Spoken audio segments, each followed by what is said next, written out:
mungkin nanti ya tipis-tipis aku diajarin komedi ya. Kalau Bisa menurut nggak saya kelihatan sih kalau aku diajarin komedi gitu? menurut saya Mas Iya, Haji ya, iya. syarat pertama untuk masuk komedi itu adalah mentalnya harus rusak.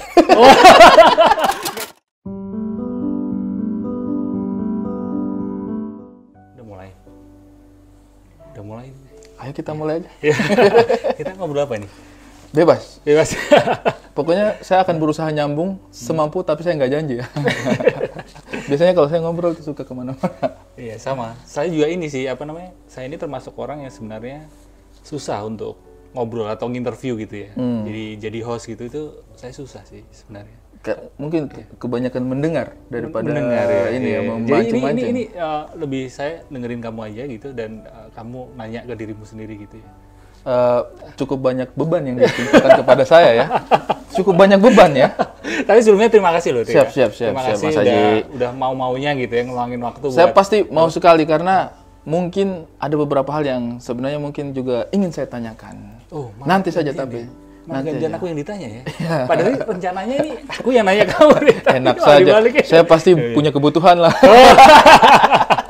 Benar. Jadi ini di segmen ceritanya kan kayak YouTuber itu. Iya. Kan? Aku belajar jadi YouTuber. Yang- Ini segmen mumpung bareng Aji. Mumpung bareng Bang Jadi Haji. ngobrol santai. Yang seringkali nggak ada isinya sih obrolannya sih. Kalau nggak ada isi, saya spesialisasinya itu memang. Iya, diisi dengan komedi ya. Betul. Dunia saya itu memang lebih sering kosong daripada berisi ya.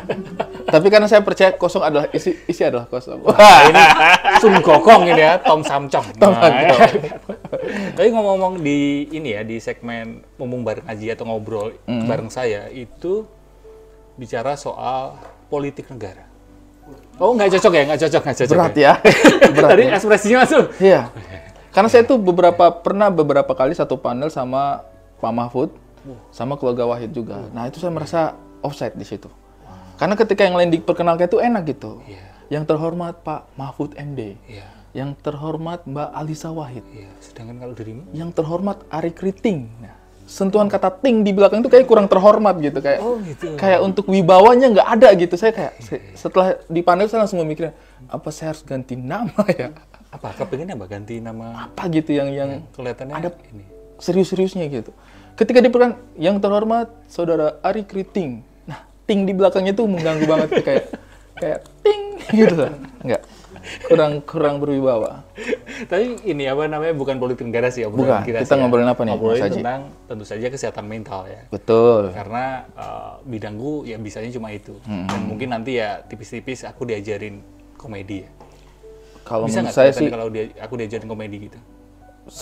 menurut saya Mas Iya, Haji ya, iya. syarat pertama untuk masuk komedi itu adalah mentalnya harus rusak. Nggak bisa sehat ya? Iya, kayaknya mentalnya harus patah kemana-mana tuh, harus pecah bercabang-cabang itu saya rasa ya. Aku jadi inget ini, ada film dokumenter di Netflix. Judulnya Stutz. Stutz, S-T-U-T-Z. Bener nggak ya?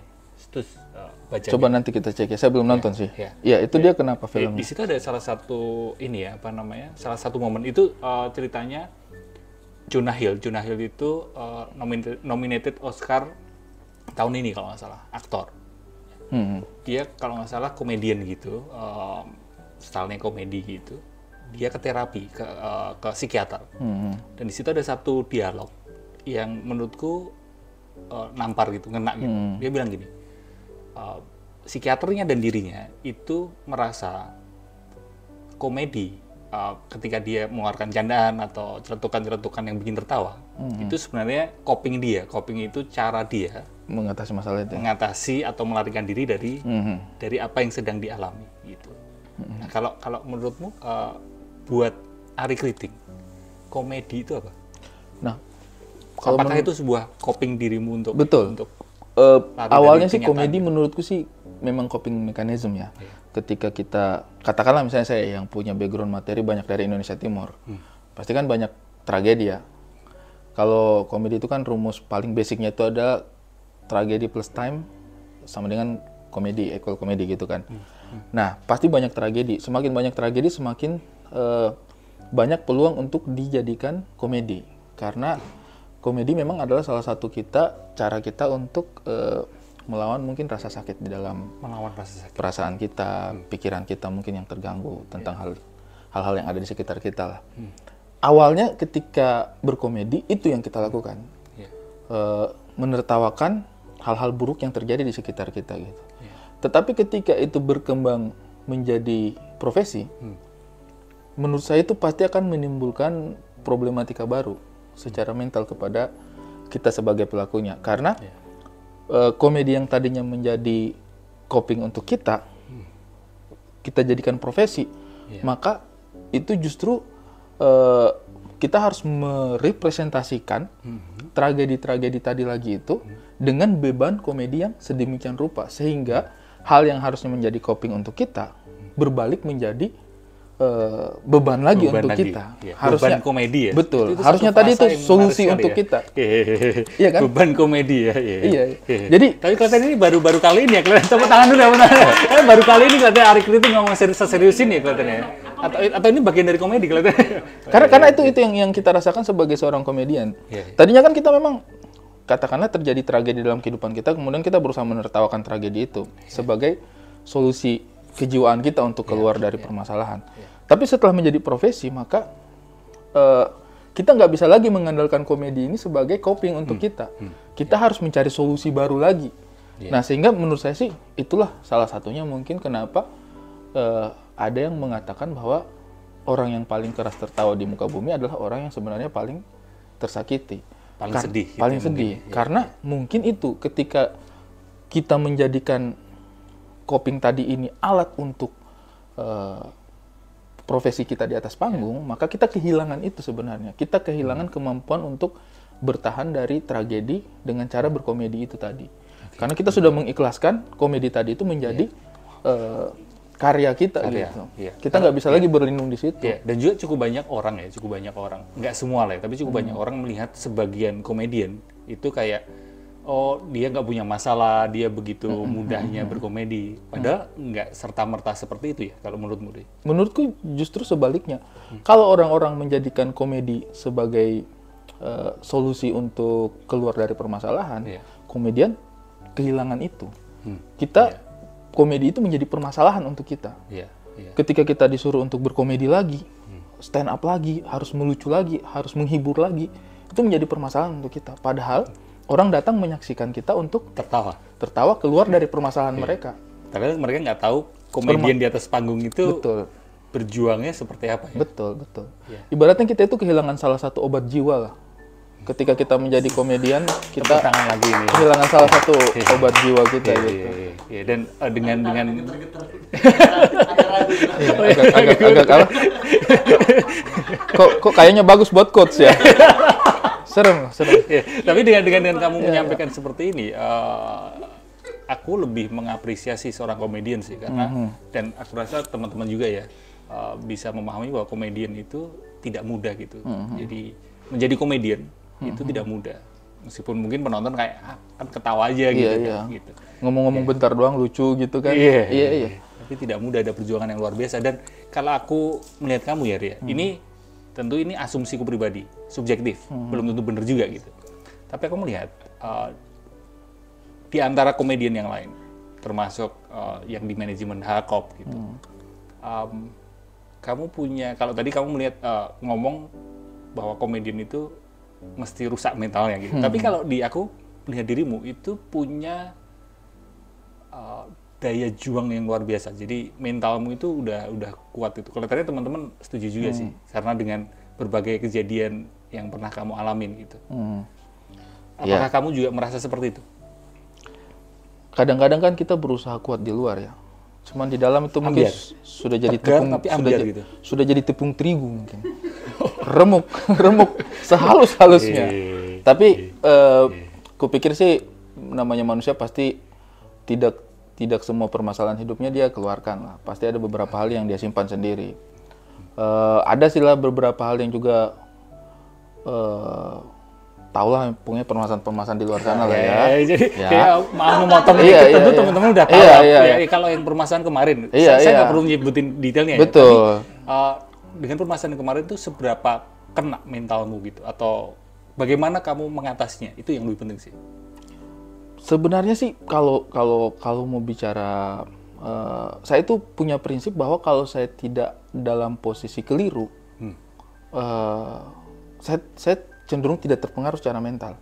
Mau sekeras apapun serangannya, kalau saya tidak dalam posisi keliru dan saya tidak merasa butuh untuk membela diri, menjelaskan diri saya, itu cenderung nggak kena saya. Kayak, alah, itu kan pikiran dia, alah, itu kan pikiran dia. Termasuk omongan netizen? Termasuk omongan netizen. Cuman pernah satu kali, itu saya itu sempat drop satu kali itu. Mungkin kalau orang-orang berpikir, pasti masalah keluarga, Masalah keluarga saya udah berkali-kali lah, tapi itu nggak pernah seserius itu kena di saya. Justru udah yang terlatih kemarin, lah ya kalau udah terlatih gitu. Karena prinsip saya tadi itu, kalau saya benar ya ngapain saya pusing gitu. Cuman kemarin yang kasus, ini nggak apa-apa ya kita sebut kasusnya aja. Yang kemarin pas rame-rame masalah PON Papua, itu saya tuh sempat kena tuh kayak, aduh, kok kayak gini gitu. Karena saya merasa sekedar menyampaikan aspirasi orang banyak gitu. Tapi feedback ke sayanya itu yang sampai masalah keluarga diulik, masalah ini sama netizen ya. Sama netizen kayak netizen ini nggak paham nih apa yang sedang kita bicarakan gitu. Apa itu representasi, apa itu identitas kebudayaan. Ini netizen nggak paham tapi nyerangnya kenceng banget. Nah terus itu bikin saya agak kayak di antara sekian banyak masalah ya yang pernah menimpa saya, yang banyak ya yang menimpa banyak mas. Ini kalau kita browsing nih netizen nih topnya paling atas itu masalah agama pernah, masalah keluarga banyak gitu. Tapi itu saya cenderung santai gitu menghadapinya. Yang kemarin tuh entah kenapa saya tuh kayak sedih gitu, kayak ya lah ini kita bicara untuk kepentingan minoritas, untuk representasi, tetapi netizen dalam jumlah banyak yang tidak yang karena saya tahu ini orang-orang bukan orang-orang jahat gitu. Kayak mereka ini nggak jahat gitu, cuman nggak paham. Itu justru mengganggu banget di pikiran saya gitu, kayak kenapa sih nggak mau riset dikit, kenapa sih nggak mau belajar dikit gitu, kenapa sih harus tiba-tiba nyerang. Dan itu sih yang di antara sekian banyak, entah kenapa itu yang bikin saya langsung kayak malas banget sama sosial media gitu, kayak aduh bego. mohon maaf. Itu coping mechanism. Dan gimana kok caramu untuk mengatasi itu gitu? Itu saya jujur aja ya, saya tuh jarang banget nangis ya. Dengan meluapkan emosi tadi dengan bego atau dengan marah gitu? Enggak, saya nangis malah. Nangis jadi juga? saya tuh jarang banget nangis. Kena mental gitu, kayak tahulah zaman-zaman Pilpres, zaman-zaman apa isu-isu politik identitas itu adalah sekali-sekali kita kena, omongan kita dipelintir gitu. Tapi itu saya nggak pernah sampai sedih. Nah kemarin itu gara-gara itu saya tuh sampai nangis. Itu berapa waktu yang lalu gitu? Tahun lalu kayaknya, tahun lalu ya. Itu saya sampai nangis gitu di depan. Hari kritik nangis? Nangis saya tuh sesenggukan tuh. Nggak perlu didramatisir juga sih, nggak usah terlalu detail ya, terlalu dramatisir juga sih. Iya. Ada backsound yang ini, piano atau apa nggak ada ya? Iya. Tapi yang bikin saya sedih itu karena saya merasa bahwa saya gagal gitu memperjuangkan aspirasi teman-teman saya itu. Karena ternyata feedback yang kita dapatkan jauh dari yang seharusnya gitu. Pada momen itu saja tuh kayaknya nih memperjuangkan representasi ini effortnya gede tapi dampaknya juga nggak akan terlalu banyak gitu. Jadi kayak lelah aja sih waktu itu, mungkin kelelahan aja gitu, kayak ya udahlah. Nah sejak saat itu beberapa kan waktu itu langsung rame kan. Sejak saat itu tuh banyak tuh yang ibaratnya ngirim-ngirim mention bang suarakan ini doang, entah kenapa tuh mental saya agak drop tuh, kayak enggak, jadi malas gitu. Jadi malas gitu, kayak kamu nggak tahu aja ini kita suarakan nanti feedbacknya kayak kemarin lagi ada sedikit trauma gitu. Iya. Kamunya yang kena, mereka yang ngusul itu mungkin nggak terlalu kena seperti kamu gitu. Karena saya tidak menyangka kalau misalnya diterimanya seperti itu. Lebih kepada dikecewakan oleh ekspektasi sih. Dan cara mengatasi emosi itu seperti apa? Atau ya udah flowing aja gitu, ngalir aja, menjalani aja? Iya, gitu? menjalani aja, tapi mungkin kalau mengatasi sebenarnya saya tidak terlalu punya trik tertentu ya. Cuman dampak setelahnya itu. Afternya itu sih yang bikin saya agak menjaga jarak dengan isu-isu yang tidak signifikan untuk saya gitu. Kayak ya pengen sih kita membantu menyuarakan aspirasi orang banyak, tapi mungkin pada level tertentu kita harus memilah-milah juga mana yang harus kita Kalau kata siapa tuh saya lupa namanya pokoknya. Kata Google. Kata Google. Iya. Kita search dulu. Ada lah. Ada lah. Dia mau ngelarin quote-quote. Ada lah yang ngomong gitu.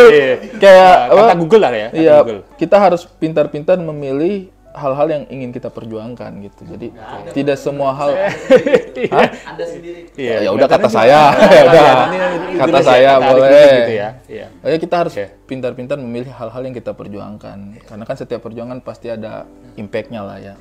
Dengan kehadiran buah hati, ada dampak secara emosi nggak? Maksudnya kamu lebih fight gitu, lebih Justru menurut seperti saya apa? Dengan pas kehadiran buah hati ini. pas menikah itu nyali turun separuh. Pas nikah nih. Karena ada tanggung jawab istri kan. Oh iya, Nyali turun separuh. separuh aja ya. Iya. Oke. Pas punya anak nyali tinggal 10% kayaknya gitu kan. Mental fighting saya jujur aja nih teman-teman, jangan terlalu berharap banyak lagi ya, kayaknya saya kayaknya juga berpikir 2 kali lah ya. Pas lihat anak kita gitu kayak, ini kita lagi gendong anak, tiba-tiba ada isu nih, harus disuarakan. Wah, ini tidak adil nih. Mau nge-tweet, lihat anak, bodoh. Saya gendong anak aja. Saya nggak mau hal buruk terjadi sama saya, terus anak saya yang susah. Tapi itu mungkin untuk isu-isu kan di sosial media, isunya itu kan berganti setiap hari ya. Iya, iya. Setiap hari ada aja yang harus kita suarakan, kita obrolin gitu. Jadi sebenarnya tidak berhenti sih untuk memperjuangkan sesuatu, cuma lebih memilih hal-hal yang menurut saya memang perlu untuk kita ikut serta Diperjuangkan berjuang seperti katamu sama-sama. tadi ya. Iya. Harus memilih mana Harus yang milih perjuangan. Tidak bisa semua hal yang mengganggu pikiran kita suarakan.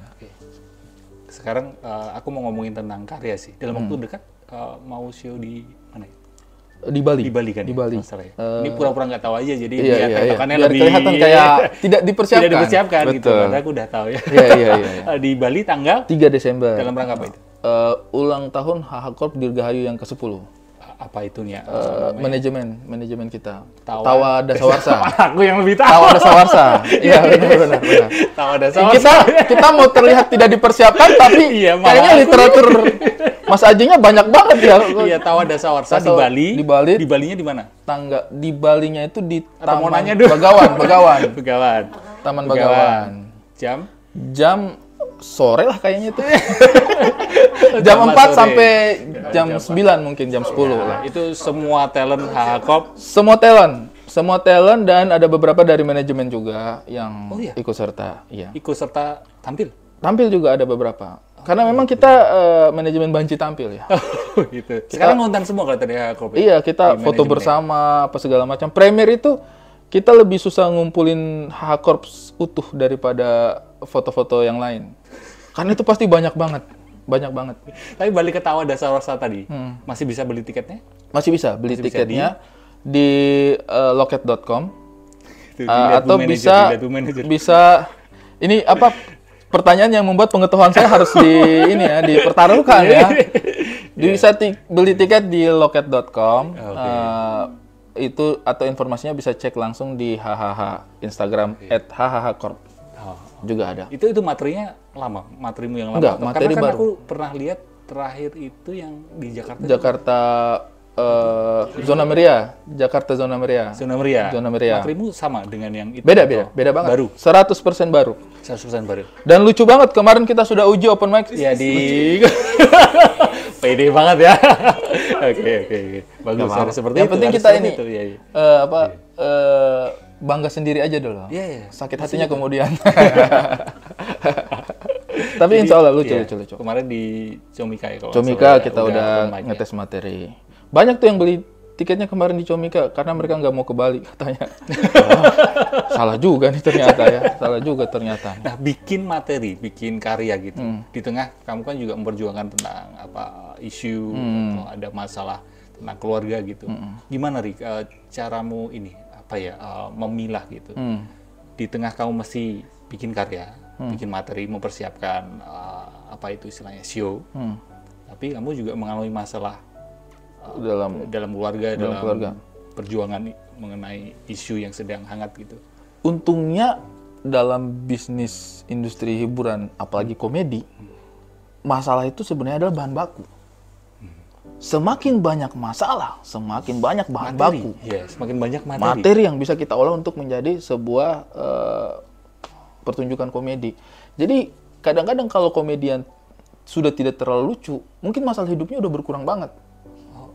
Tapi kalau komedian lucu banget di atas panggung, wah itu hidupnya pasti penuh masalah. Jadi tadi lucu banget ya kan? Saya cukup lucu. Berarti cukup masalahnya? Karena bukan, masalahnya mungkin tidak banyak, tapi nggak berakhir-akhir ya. Masalahnya mungkin tidak banyak, itu aja. Kuantitasnya nggak banyak. Kuantitasnya nggak banyak. Itu aja. Iya, secara kuantitas nggak banyak, tetapi sangat berkualitas masalah itu ya. Dan meningkat setiap tahun. Jadi kamu sebagai komedian itu perlu bahan overthinking berarti ya? Betul. Komedian itu pasti overthinking sih menurutku ya. Pasti bahkan overthinking banget dan sangat sensitif karena kita itu terbiasa melihat gangguan-gangguan yang sederhana. Kalau kita mau twist jadi komedi, itu kita harus mendalami gangguan itu sedemikian rupa. Jadi hal-hal yang sederhana aja yang sebenarnya mungkin kalau orang bisa dia lewatkan begitu aja. Komedian itu harus sensitif untuk bisa melihat itu sebagai sesuatu yang mengganggu pikirannya untuk ditwist jadi materi. Jadi katakanlah misalnya kayak pengumuman rumah nggak dijual. Mungkin kalau orang lewat-lewat gitu, iya kan. Kalau orang lain mungkin lewat aja gitu. Tapi kalau kita punya mindset komedian, rumah nggak dijual, ngapain naruh telepon? Itu mengganggu banget gitu. Dan sebenarnya itu secara tidak sadar, itu yang saya bilang tadi, komedian itu pada dasarnya mentalnya rusak. Karena secara tidak sadar, kita kayak mikirin kayak kenapa sih dia naruh. Tapi kita terus jadi komedi gitu. Tapi itu satu masalah, rumah yang nggak dijual itu masalah yang di luar dirimu. Apakah masalah yang kamu alami, itu bisa kamu twist juga menjadi hal yang komedi? Aku tahu sih materimu ada sih ya. Tapi bagaimana kamu bisa mengelola itu gitu? Ya itu dia tadi, kalau komedi itu kan sebenarnya kita berdamai dengan diri sendiri ya. Kita berdamai dengan masalah. Masalah yang kita tidak bisa pecahkan, akhirnya kita tertawakan aja. Biasanya seperti itu kan, ketika kita sudah mentok nih sama masalah, kadang-kadang solusinya adalah kita menertawakan masalah itu. Jadi ya kalau untuk menggali dari diri sendiri sih, semakin kita bisa berdamai dengan masalah yang kita hadapi, semakin itu bisa kita tertawakan. Ada beberapa orang yang punya masalah besar dalam kehidupannya, cuman nggak bisa ditwist kepada komedi, berarti itu dia masih belum berdamai sama masalah itu. Katakanlah mungkin dia masih gengsi lah untuk mengakui bahwa dia punya masalah seperti itu dalam hidupnya. Tapi pokoknya masalah apapun yang saya hadapi, kalau saya sudah bawa ke atas panggung, berarti saya sudah nggak mikirin masalah itu sebenarnya. Jadi kalaupun komedian itu ngomongin sesuatu, katakanlah ayahnya meninggal, atau dia bercerai, atau dia begini begitu, artinya sebenarnya secara tidak langsung dia udah berdamai dengan masalah itu. Ini asumsiku ya, belum tentu benar. Boleh kamu koreksi. Berarti kamu sebagai komedian itu ketika kamu mengalami masalah bukan yang di luar ya, tapi masalah yang benar kamu alami pribadi, itu kamu punya keterampilan sebuah seni malah mendekati masalah itu atau menyelami masalah itu, dan ketika kamu benar-benar masuk ke masalah itu, kamu malah berhasil menertawakannya. Iya. Apakah seperti itu? Betul. Betul. Dan itu butuh keberanian dan kehati-hatian, karena cukup banyak orang yang ngomongnya healing, tapi malah melarikan diri dari masalah itu gitu. Bukan merenungi dan menyelami masalah itu. Betul. Tapi itu menurutku problematik juga pada akhirnya. Karena kalau nggak kuat, karena kalau nggak kuat bisa beneran keseret kemana, tenggelam dengan permasalahan itu.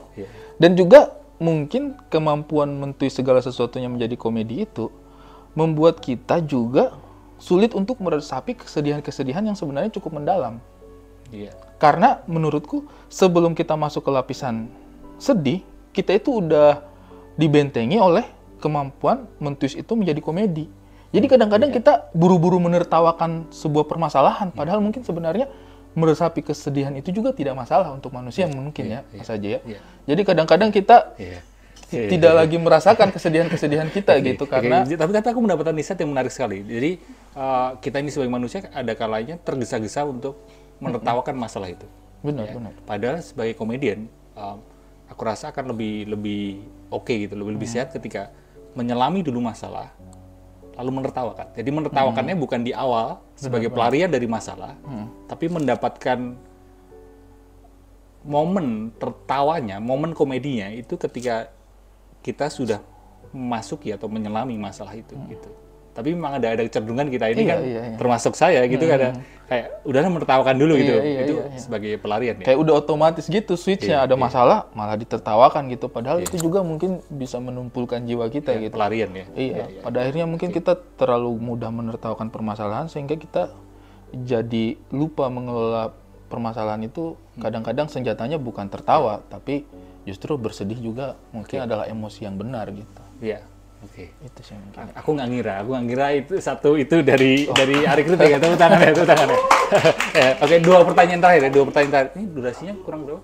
Dua pertanyaan terakhir. Menurutmu, kamu melihat dirimu sekarang itu seperti apa, Ri? Kelihatannya pertanyaan yang pertanyaan sederhana ya, tapi membawa kita jauh ya. Dirimu melihat Ari Kritik, melihat dirimu sekarang itu orang yang gimana? Kalau saya sih ya nggak tahu nih ya, Mas Haji pasti punya jawaban lebih mendalam atau punya perspektif berbeda. Kalau saya tapi melihat yang paling tahu dirimu adalah dirimu. Jadi saya melihat diri saya yang sekarang itu terlalu kompleks, terlalu ribet gitu, terlalu riuh gitu. Ada banyak momen ketika saya itu justru merindukan hal-hal sederhana ketika saya kecil.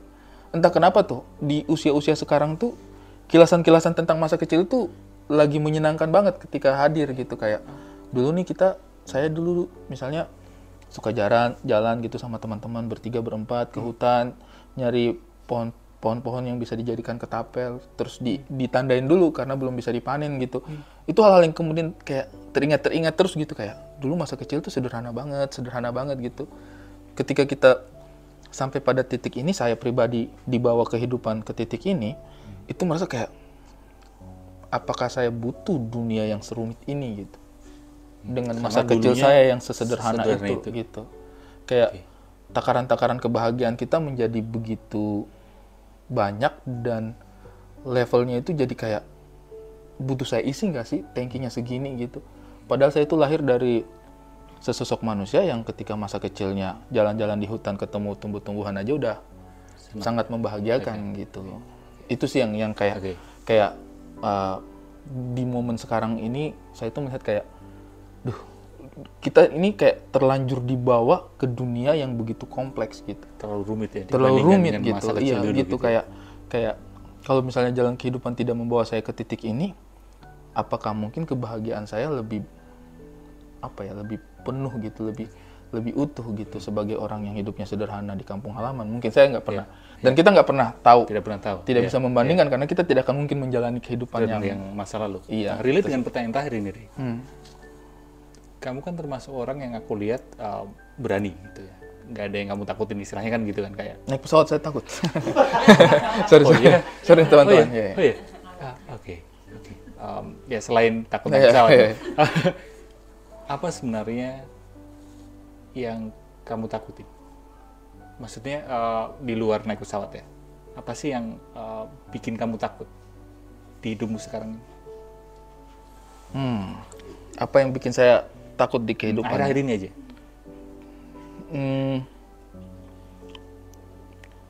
Meninggal.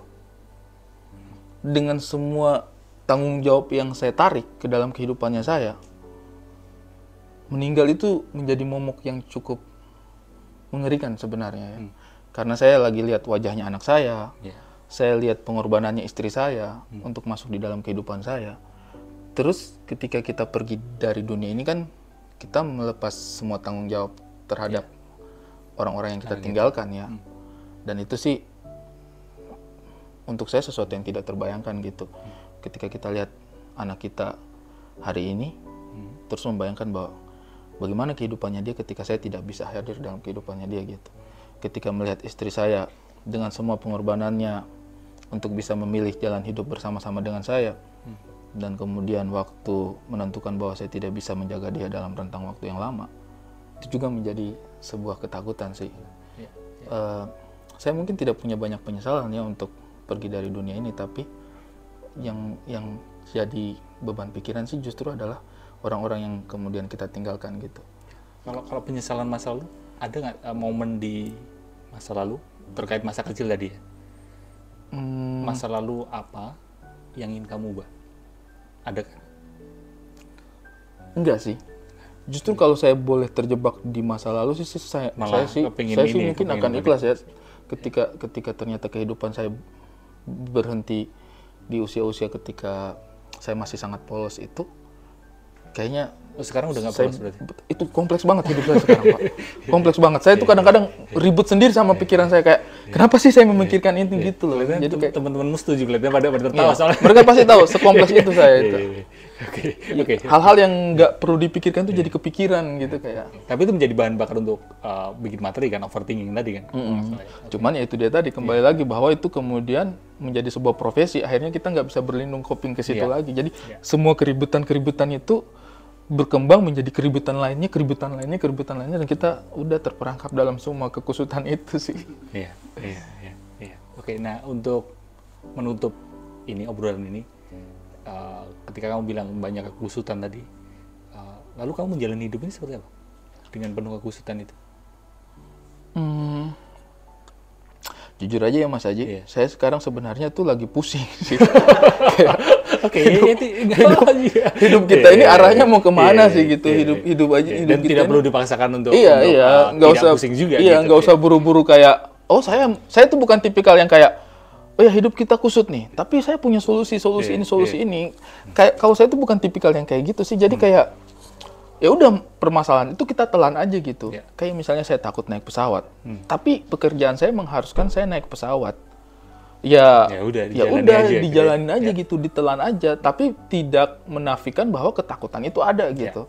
Ketakutan itu ada, menyiksa dan mengganggu banget gitu. Nah, itu sih Mas Haji. Jadi kalau ditanya di antara semua kekusutan yang terjadi ini, bagaimana solusi saya? Ya solusi saya adalah tidur setiap saat, bangun dan berhadapan lagi dengan kekusutan itu, kemudian udah jalani aja. Kalau masih bisa hidup, makan, bernapas lagi, besok begitu lagi aja terus. Kayaknya sih seperti itu sih sejauh ini. Dan saya selaras sih. Ya, memang ada kalanya hidup kan tidak harus kita terus berusaha untuk keluar dari masalah itu gitu. Tidak perlu tergesa-gesa mencari hikmah juga gitu. Iya. Begitu saja. Mungkin ada yang mau itu sih saya secara tidak langsung pertanyaan saya sudah beberapa terjawab dari obrolan ini. Oke, thank you ya. Terima kasih banyak. Terima kasih banyak. Siap. Ini ya, semoga Argentina bisa. Mudah-mudahan. Saya masih berharap tipis-tipis ini. Pokoknya sehat-sehat buat keluarga dan doa-doa baik. Mas Haji juga. Terima kasih banyak Mas Haji. Thank you. Terima kasih.